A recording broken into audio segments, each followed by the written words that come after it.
Do the basics that almost everyone overlooks, and your life starts moving forward. And look, let's be honest with each other. You've already tried to change. You've already tried the complicated method. You've already bought the course. You've already downloaded the app. You've already started on a Monday, fired up, certain that this time it was going to be different, and it wasn't. Then comes that feeling that just won't go away, the feeling that everyone is moving faster than you, the feeling that something is missing, but you don't know what. I'm going to tell you what's missing, and pay close attention, because this might change the way you look at your life from today on. It isn't potential, you have it.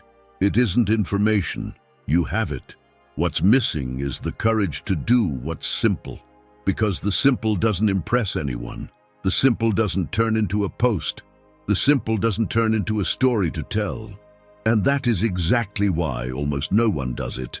And that is exactly why those who do win. The basics work. They've always worked. They will always work. It's the basics, done well, that pull you out of the chaos, out of the procrastination, out of the mental clutter. It's the basics that give you back your clarity, your energy, your control. It's the basics that make you wake up a few months from now, look in the mirror, and not recognize the person you used to be. It isn't magic. It's consistency. And consistency is the most underrated force in the world because it doesn't shine, it just works. Every single day, in silence, building brick by brick the life that you want. And that is what this video is about going back to the essentials, about the habits that organize your mind, give you back your focus, and make you stop wanting to change so you can start feeling the change happening inside of you. Because strong people don't wait. They don't ask permission for life to begin.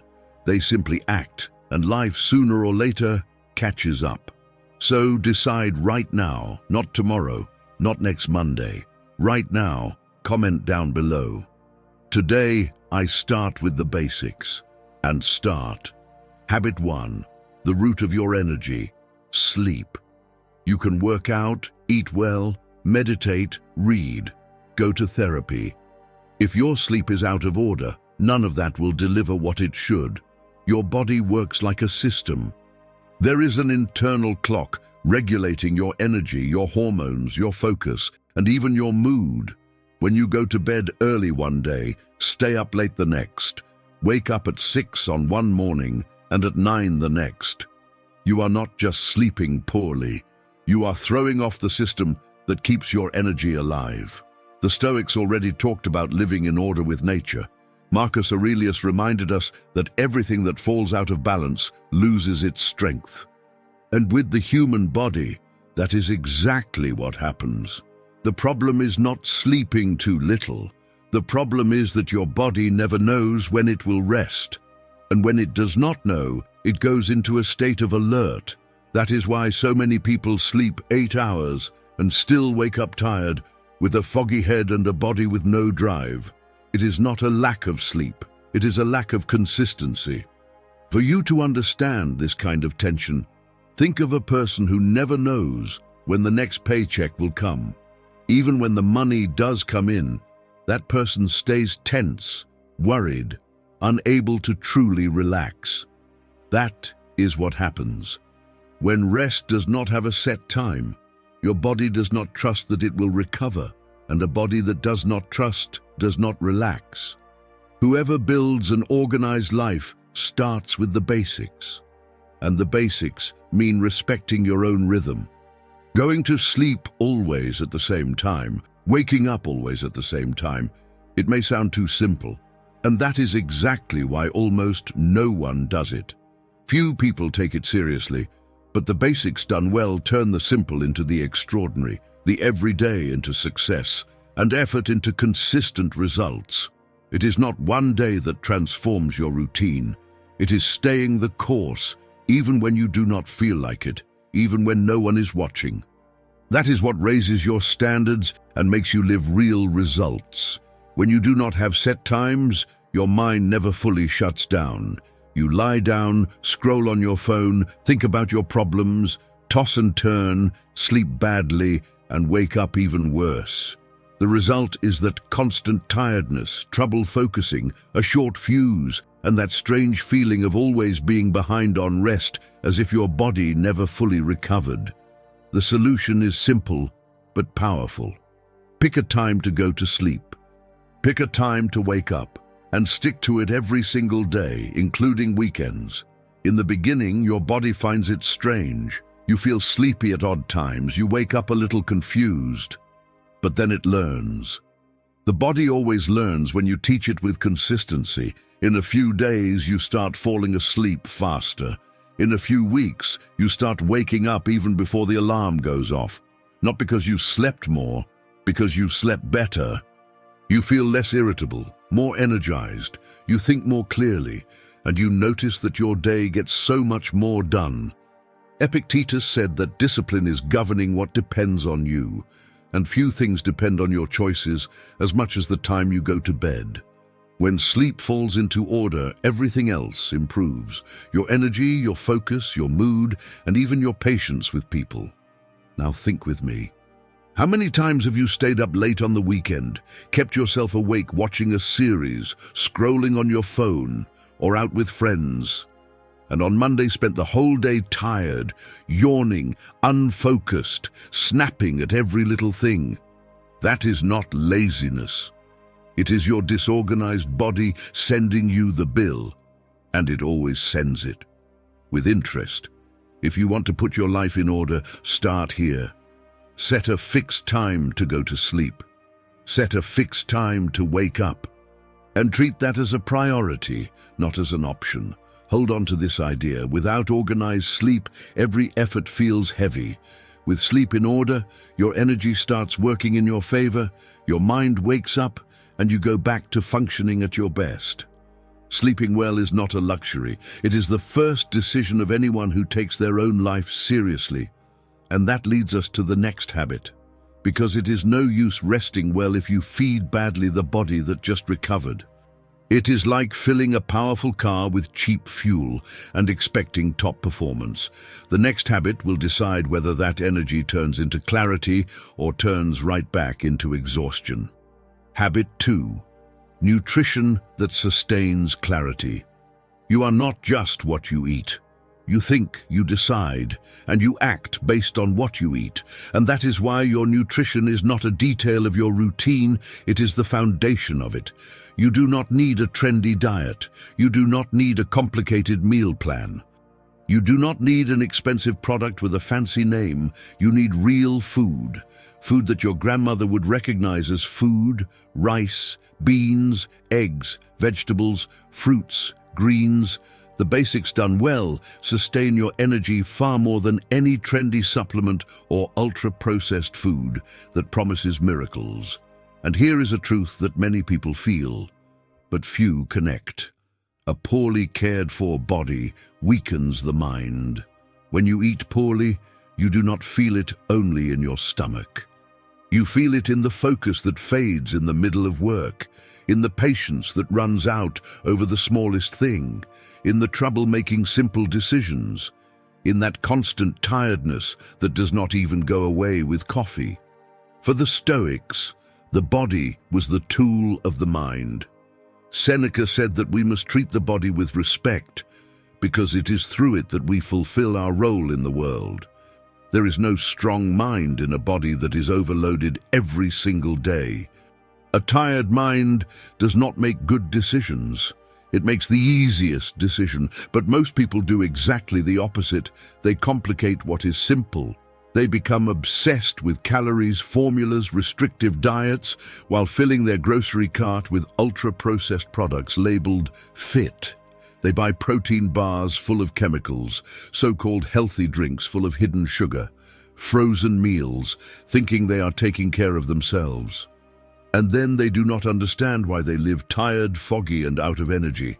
Marketing fools the eye. The body never fools itself.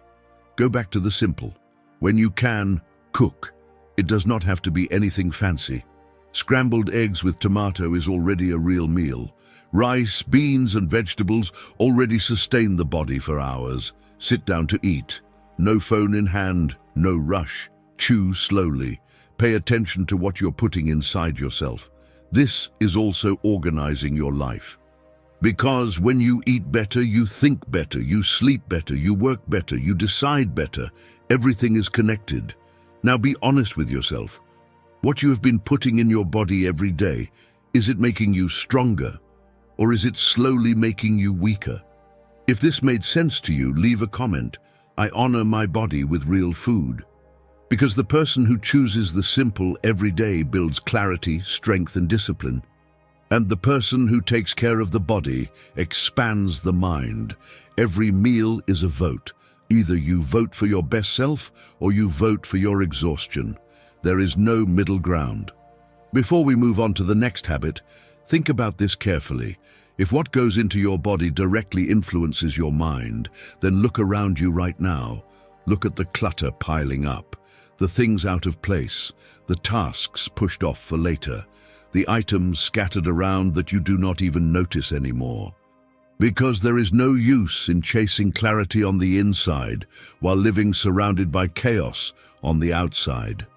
The disorder you tolerate every day drains your energy, steals your focus, and weighs on your subconscious. Even when you pretend you have gotten used to it, you sit down to work and you get distracted. You want to focus, but your eyes wander over to the mess.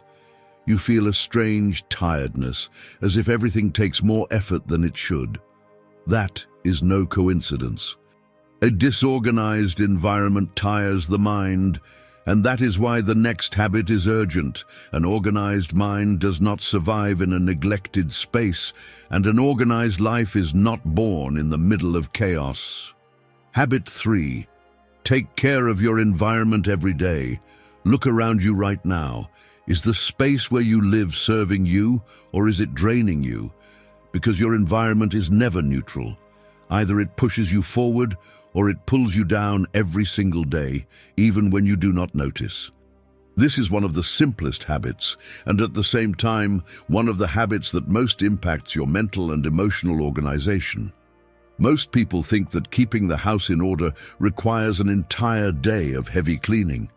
That deep clean on the weekend, spending hours sweeping, scrubbing, organizing everything at once, until you are tired, irritated, and feeling like you wasted your only day off.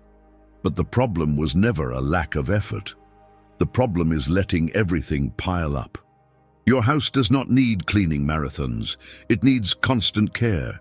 Think of your environment like a garden. When you water it a little every day, everything stays beautiful and healthy. When you neglect it for a whole week, you then have to spend hours pulling weeds, cutting branches, and trying to recover what got out of control. Organization works exactly like that.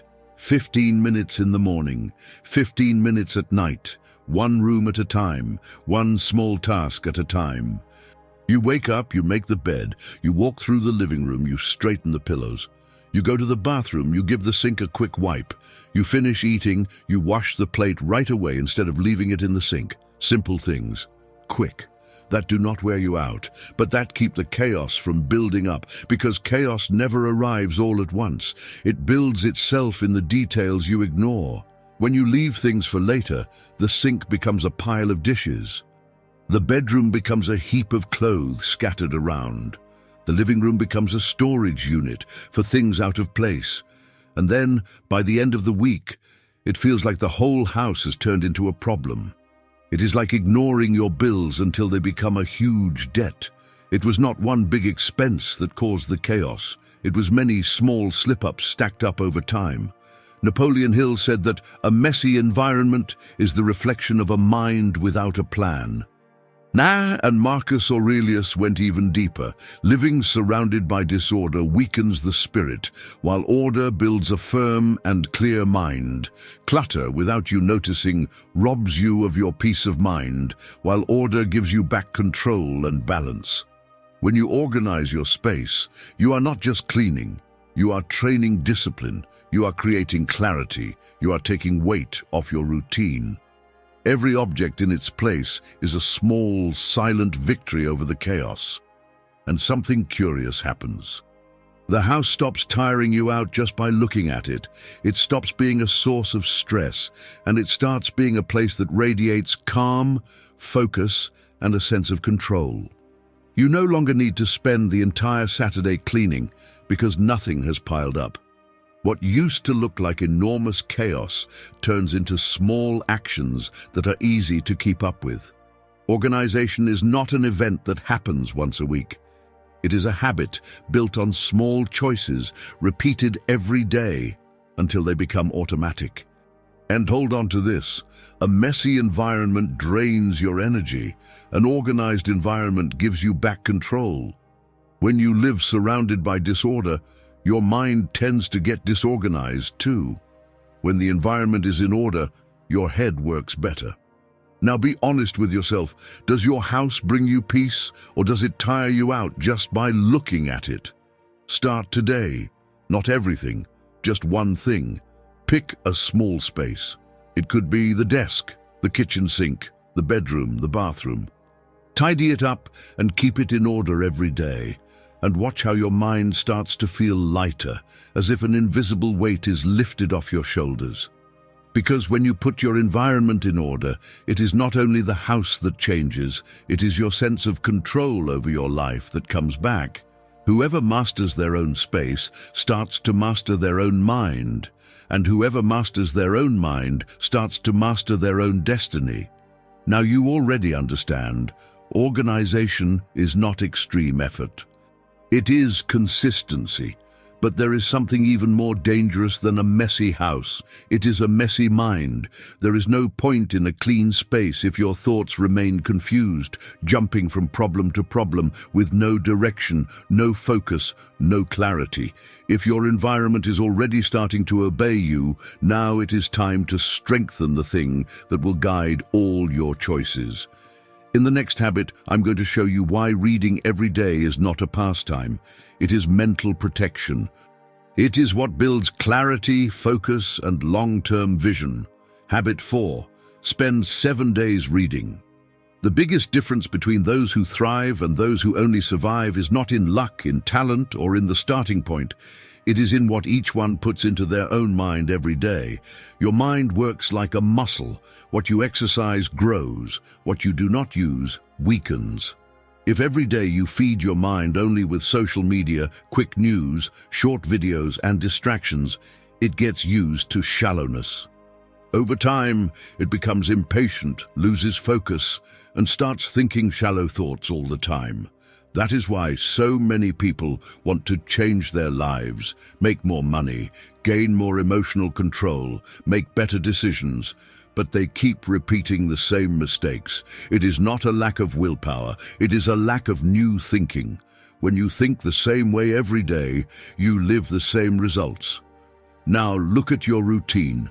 You wake up, you grab the phone, you spend minutes, sometimes hours there. You see a little of everything. A tip here, a motivational quote there, a short video. It feels like you learned something. But at the end of the day, what really stuck? Most of the time, almost nothing. That creates the illusion of progress. You consume a lot of information, but nothing transforms inside your mind. Information that comes in fast goes out even faster. Only what you had time to think about stays. Reading is different. When you pick up a book, your brain slows down. You picture scenes, you connect ideas, you reflect, you question, you go back to important passages. It is a deep workout for your thinking.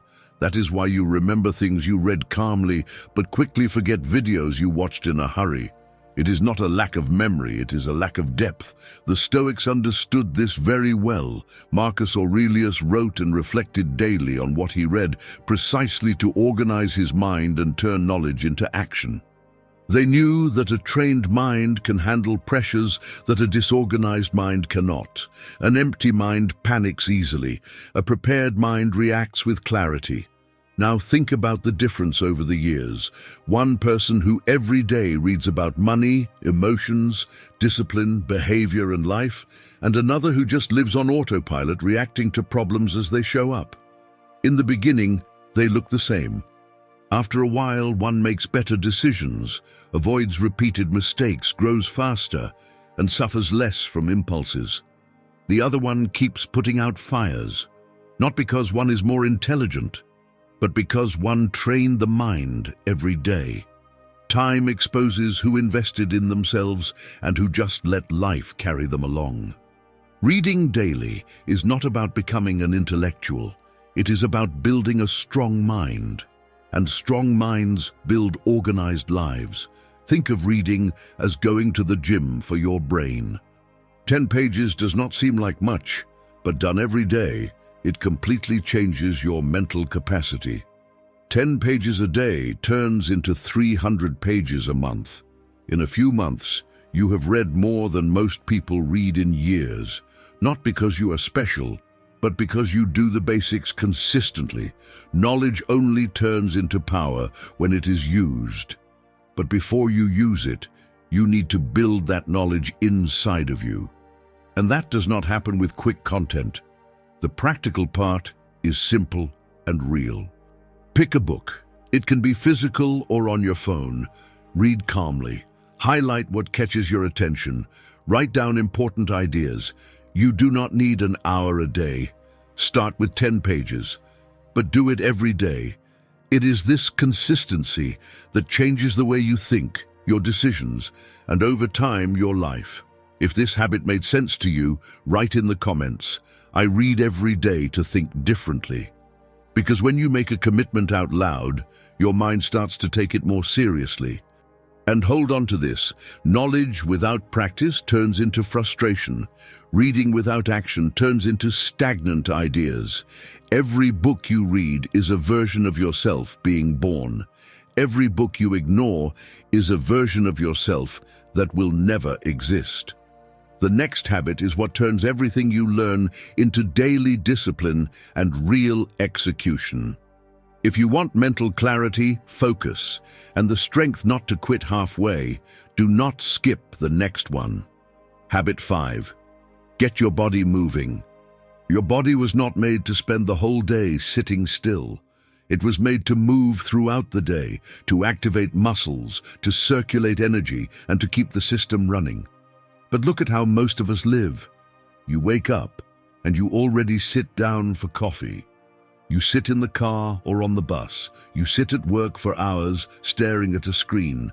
You get home, and you throw yourself on the couch. Before you know it, you spent the entire day barely moving. And then comes that strange tiredness, the aching back, the heavy body, the foggy head, and the bad mood with no clear reason. You feel like you are always tired, even though you have not done much physical effort. And many people think that is a lack of energy, age, catching up, or stress. But it is not. It is not a lack of strength. It is a lack of movement.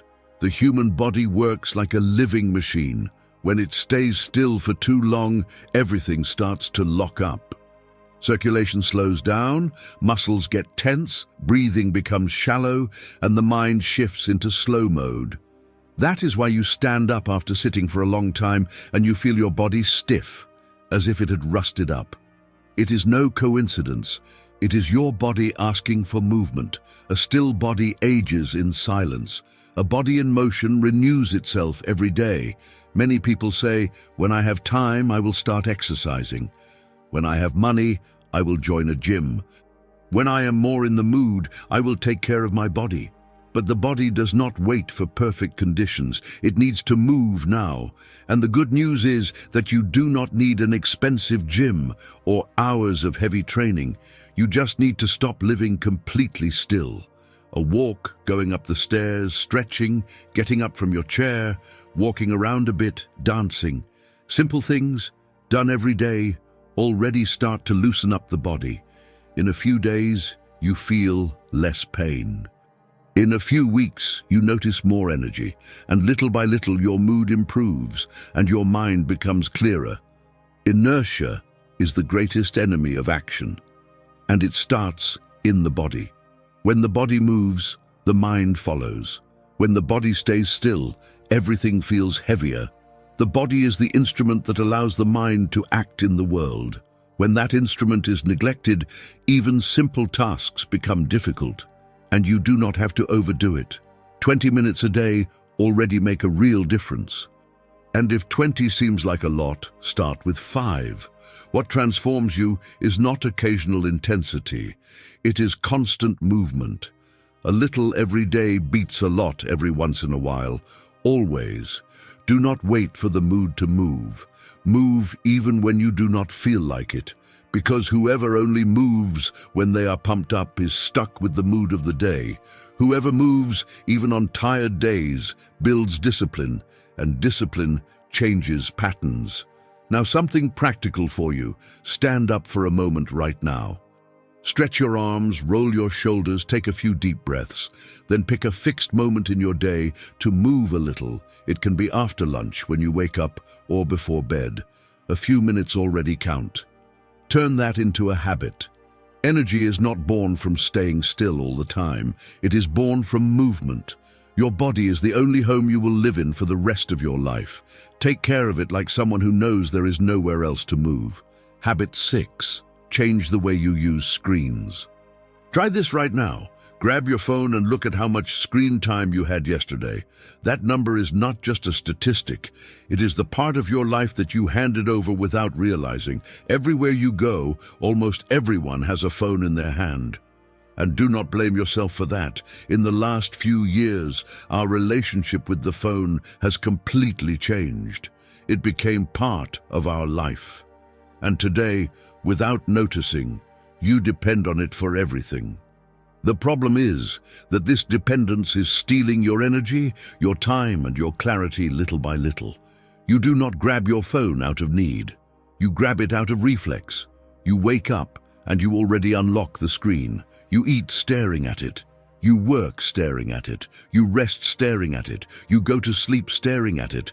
You scroll the feed with no purpose. You jump from video to video. You reply to messages that were not even urgent. You open apps without even remembering why. How many times have you said, "I did not have time today," while spending 20, 30, 40 minutes on the phone without even noticing? The time did not disappear. It was drained away in small distractions. And the worst kind of theft is the one you do not even notice happening. Seneca already said that the problem with life is not that we have little time, it is that we waste so much of it. And today, one of the biggest forms of waste fits right in your pocket. Every time you interrupt what you are doing to look at the screen, your mind breaks into pieces. You lose your rhythm. You take longer to get your focus back. You get tired faster, not because you are weak, but because you live being pulled out of the present. It is like trying to walk while someone yanks your arm every 30 seconds. Now imagine what your day would be like if you were truly present. Eating without checking notifications, working without constant interruptions, talking while looking into someone's eyes, resting without endless stimulation. You would get more done in less time. You would feel less tired. You would end the day with a sense of real progress. Marcus Aurelius reminded us that whoever governs their own mind governs their own life. Today, governing the mind starts with governing your attention. And your attention is the most valuable thing you have. Do not hand it over for free to people who do not deserve it. If you do not set limits for the screen sets the pace of your life. Here is something simple but transformative. Create screen-free moments. At the dining table, the phone does not get a seat. In the first hour of the morning, your day does not start with other people's problems. In the last hour of the night, your mind slows down without blue light and stimulation. Create screen-free zones in your house. The bedroom, the dining table, the workspace. Do this for 1 week. You will notice more focus, more calm, more time left over, and less tiredness at the end of the day. Not because you did something grand, but because you stopped distracting yourself all the time. Now I am asking you directly, is the phone serving you or is it commanding you? Start today with one simple limit, and if you want to seal that commitment with yourself, write in the comments, I control my time, not the screen. Because whoever takes back their own time, takes back their own life. Burn this into your mind. Progress is not born from piling things up. It is born from smart subtraction. At the end of life, no one is going to be proud of the hours they spent scrolling through a feed. But everyone is going to miss the time that slipped away between one notification and another. Habit 7. Cut out everything that drains your strength. You don't need more good habits. You need to stop carrying the bad ones. Because it's impossible to climb with weight tied to your foot, no matter how hard you push yourself. If you do this right, 3 things happen almost immediately. Your time shows up, your anxiety drops a few degrees, and your mind stops feeling so cluttered. Because this habit isn't about adding one more task. It's about cutting out what's bleeding you from the inside. Your energy works like a reservoir. Everything you do throughout the day either fills that reservoir or slowly drains it. When it's full, you think more clearly, you have more patience, you can focus and take action. When it's constantly running low, everything feels heavy. Even the simple things wear you out. And this is where a lot of people get confused. You're not out of time. You're not out of strength. You're leaking energy every single day, leaking it through small habits that seem harmless.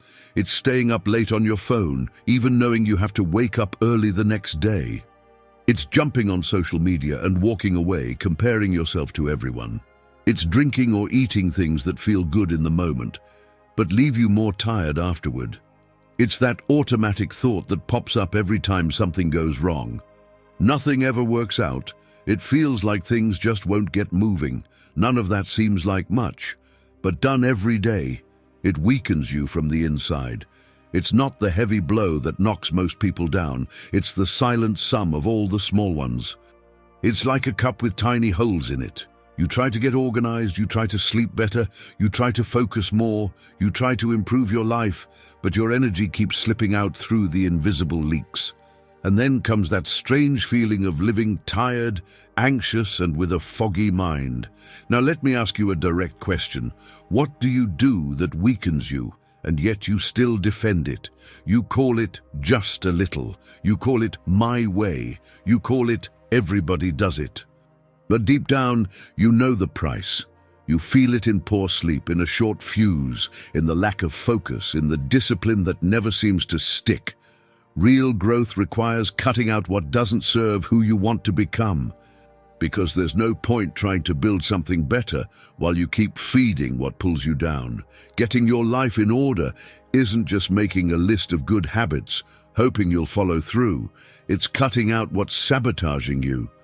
The Stoics called this self-mastery. Epictetus taught that you become a slave to whatever you cannot give up. And that's exactly what certain habits do. They don't look like a prison, but they keep you weak, dependent, and always coming back to the same spot. Every time you give in to what you know is bad for you, you're telling yourself that you don't trust yourself, and that message, repeated every single day, destroys something that no amount of motivation can ever rebuild. Sometimes the biggest change doesn't come from adding something new. It comes from removing what's draining your strength. The practice for this lesson is very simple. Pick one thing that you know is weakening you. It could be too much phone time at night.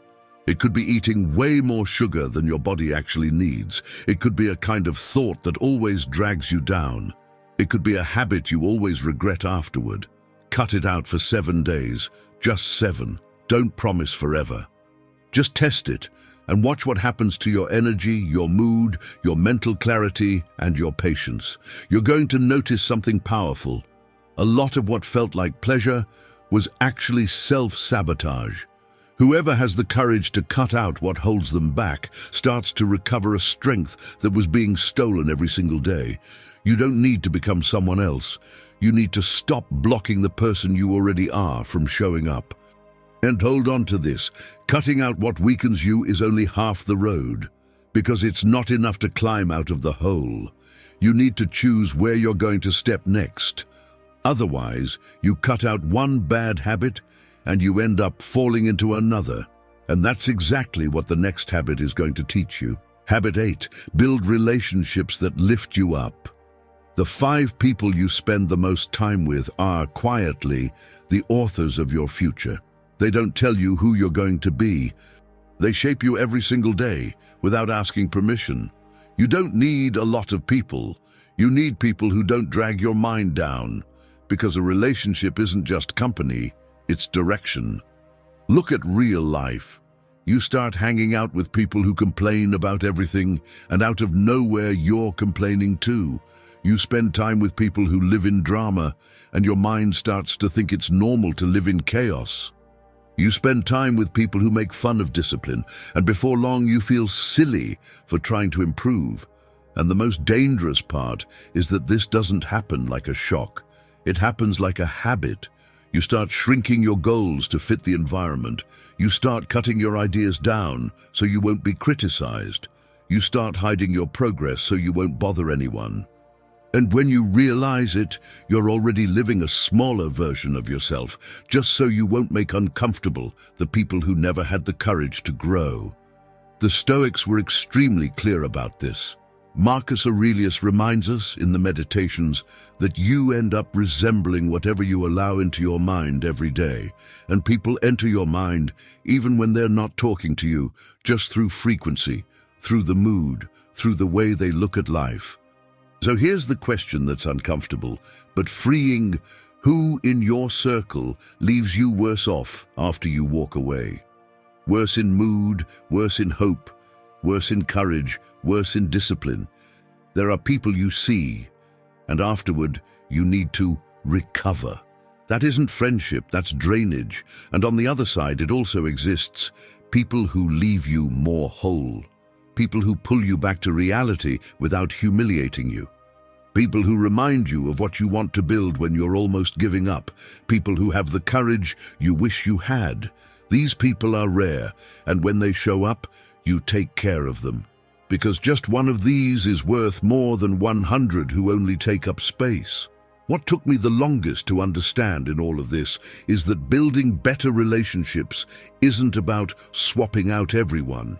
It's about choosing better what you allow to become routine. It's about lowering your exposure to what makes you sick and raising your contact with what makes you stronger. Sometimes it's one conversation a week with the right person that changes your whole month. Because the truth is one, no one builds anything great alone. You need an environment, a reference, support, and healthy accountability. And a relationship is a two-way street. So here's the mature part. Be the kind of company you'd like to have. Stop being the friend who only complains. Stop being the person who says, "Let's catch up sometime," and disappears. If you want a strong circle, you need to be strong inside of it. So make one simple adjustment today. Pick one person who lifts you up and get closer. Pick one person who drains you and step back a little. No announcement, no explanations, no fight, just an internal adjustment. If you can take only one lesson from this video, take this. When your environment stops draining you, your energy stops being survival and becomes construction. You were not made to carry people on your back your whole life. You were made to walk side by side with those who also chose to walk. Habit 9. Develop inner confidence. The most important person who needs to believe in you isn't out there. It's inside of you. And that person has been disappointed, not with the world, with you. The human mind works with patterns. When you promise something and you follow through, your brain records it. I can trust myself. When you promise and you don't do it, it records the opposite. My words don't carry much weight. In the beginning, it's almost insignificant. You say you'll wake up earlier and you don't wake up. You say you'll work out and you end up on the couch. You say you'll study a little and you grab your phone. Nothing blows up. Nothing goes wrong right then. But inside, something starts to change. Little by little, you start losing respect for yourself, and there comes a moment when your own mind already thinks before you even try. There's no point in starting, you never stick with it anyway. And that sentence said by you to yourself, is more destructive than any criticism anyone on the outside could give you. Promising is easy. The hard part is following through when sleepiness hits, when the day was exhausting, when the will to do it vanishes. Every broken promise is like a small crack in a foundation. Just one doesn't bring anything down, but many of them, every day, make everything collapse. You can keep talking a good game, you can even plan well, but without inner confidence, no change holds up. Epictetus taught that character is when your actions confirm your words. It's not what you say you're going to do when you're excited. It's what you do when you're tired, unmotivated, and no one is watching. Now think of a person who always promises and never follows through. Do you believe in them? Probably not. Now think of that person who speaks little, but always does what they say. They radiate security, strength, confidence. The same logic applies to you with yourself. Every time you follow through on something simple that you promised, getting up on time, doing 15 minutes of exercise, organizing a corner of the house, studying a little, you build inner respect. And inner respect becomes discipline. Discipline isn't born from motivation. It's born from small promises kept every single day. Each kept word is a brick. Each broken word is a brick taken away, and it's with these bricks that you build or destroy who you are on the inside. From today on, flip the game. Before you promise anything, ask honestly, am I going to follow through on this even when I feel lazy? Am I going to do it even when no one is holding me to it? If the answer isn't a firm yes, don't promise, don't talk. Act. Strong people decide with clarity and rarely walk it back, not because they make huge promises, but because they follow through on what they decide. Adopt this mindset for your life. Decide less, follow through more. Because whoever honors their own word builds identity, and whoever builds identity can sustain any change. If you don't trust yourself anymore, no plan works. Everything starts here. The greatest achievement of your life isn't going to be earning the trust of others. It's going to be the day you trust yourself again, because from that day on, no one can hold you back. Habit 10. Learn to use silence. The rarest sound in the modern world isn't a rare song, an ancient language, or a forgotten instrument. It's the silence inside your own head.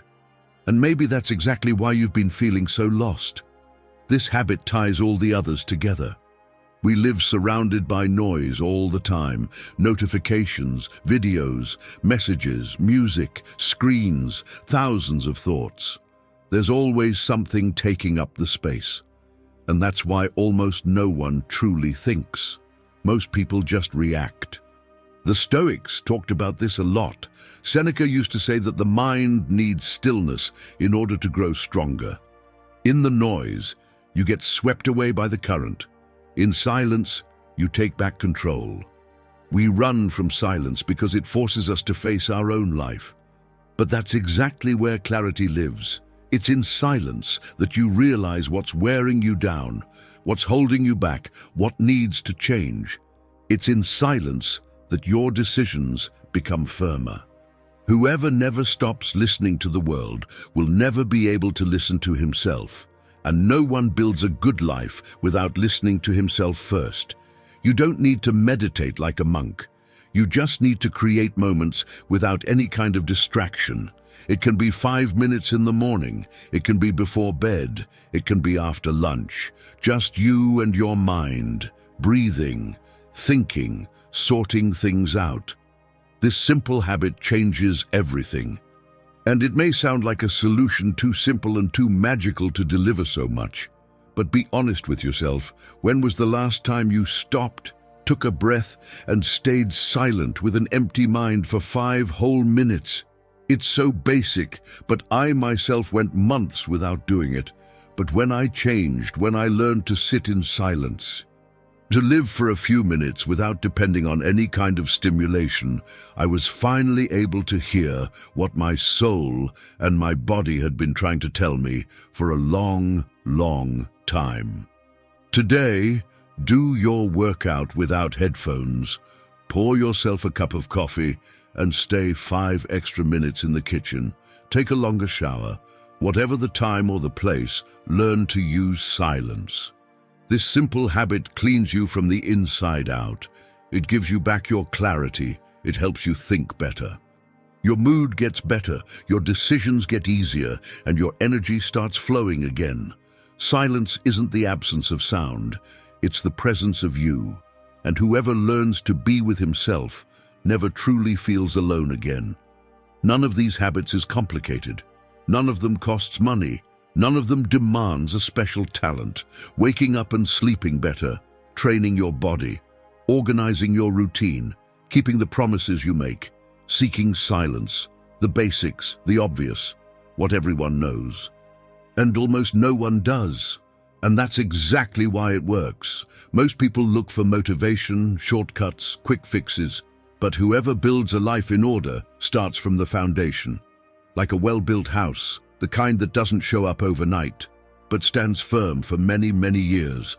It isn't the big turning points that transform your life. It's the small choices you make every single day. Today, pick one habit. Just one. Start today. In a few weeks, you'll already feel the difference.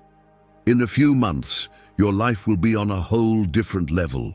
Not by luck, not by magic, by consistency.